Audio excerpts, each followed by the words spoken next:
The cabin buzzed with light murmurs, silver carts rattling softly down the narrow aisle as the plane soared steadily above the clouds. Inside, passengers tucked themselves in for the long-haul journey, some scrolling through their phones, others flipping lazily through magazines. In seat 3A, close to the window, sat a man whose presence was almost invisible. Dressed in a simple gray hoodie, black joggers, and old sneakers, he looked no different from an ordinary traveler. But he wasn't ordinary. He was Captain Ibrahim Traoré, the sitting president of Burkina Faso, on a low-key diplomatic mission disguised as a civilian to observe Africa's changing air travel culture firsthand. No security detail. No entourage. Just a man on a mission, and soon, a moment of reckoning. Before we continue, hit that subscribe button, turn on your notification bell to get notified for more, share to friends. Where are you watching from? Please tell us in the comments. We love seeing how far our story goes. As the engines hummed in the background, the curtain separating business class from economy swished open. A tall, sharply dressed air hostess strutted in, red lipstick flawless, her name tag gleaming, Clara. Her heels clicked against the carpeted floor with a rhythm of confidence.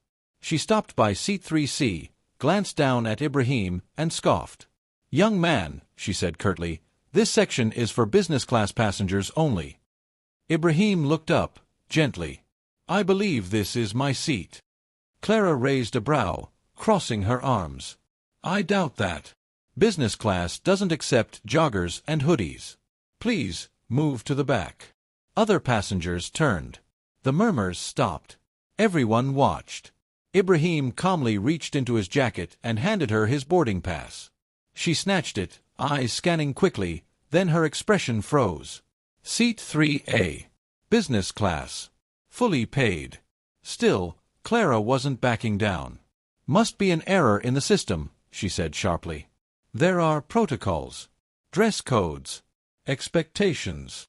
Ibrahim remained composed, voice steady. "Is there a rulebook that states passengers must wear suits?" Clara ignored the question. "Sir, I don't want to argue. Please relocate before I call security." From 2 rows behind, a middle-aged man in a tie and expensive watch leaned forward. "Clara, let it go," he whispered. "You've embarrassed him enough." But she smirked, turned, and walked off, clutching the boarding pass like a trophy. Ibrahim sat back, gazing quietly out the window. Minutes later, the plane jolted slightly as it hit a pocket of turbulence. The lights flickered. Clara returned, still irritated, and leaned into a conversation with the flight supervisor. The supervisor, a Nigerian man named Mr. Kola, glanced over at Ibrahim, then walked over respectfully. "Good afternoon, sir," he greeted softly. "On behalf of the airline, I sincerely apologize." "No worries," Ibrahim replied kindly. "Everyone makes mistakes." The supervisor's face changed slightly, a nervous smile forming. He seemed to know something Clara didn't. Suddenly, a call came through the plane's internal system. Urgent, encrypted, for the supervisor only. He disappeared into the cockpit. 5 minutes passed. Then 10. And then, everything changed.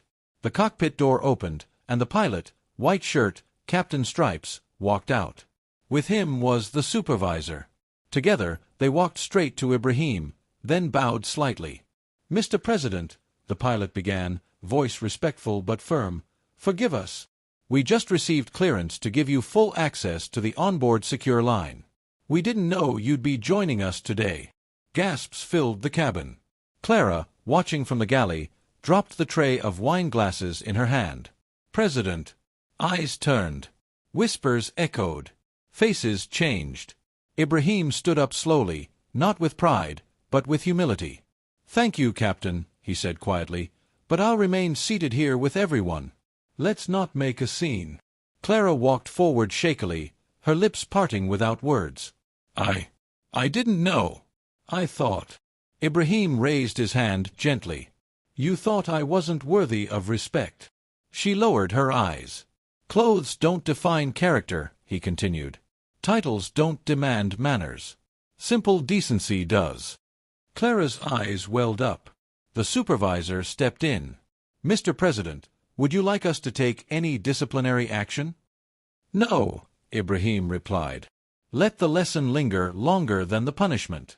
She'll remember this moment more than any memo. The rest of the flight went by in near silence.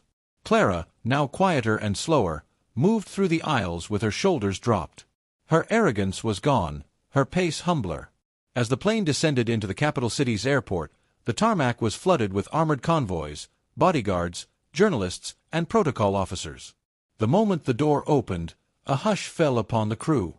Clara stood frozen as cameras flashed and dignitaries saluted. Ibrahim Traoré descended the stairs, not in designer suits or foreign shoes, but still in joggers, still the same. And at the bottom, he turned back and addressed the press with a calm smile. Today, I flew as a citizen, not a president. And I saw how easily people judge others based on appearances. Let us learn to treat everyone with dignity, whether in gold or in rags. He paused, then looked toward the flight. Because when you disrespect a stranger, you might just be speaking to a king. Moral lesson. This story reminds us that respect should never be based on appearances. In a world where status is often judged by clothes, accents, or wealth, we must remember that every human deserves dignity. You never know who you're speaking to, or what test life is giving you. Be kind, always. Before you go, hit that subscribe button, turn on the notification bell, and share this story with someone who needs to hear it. Drop your thoughts in the comments and tell us, have you ever judged someone too quickly? Where are you watching from? Let's talk in the comments, because the next story might just be yours.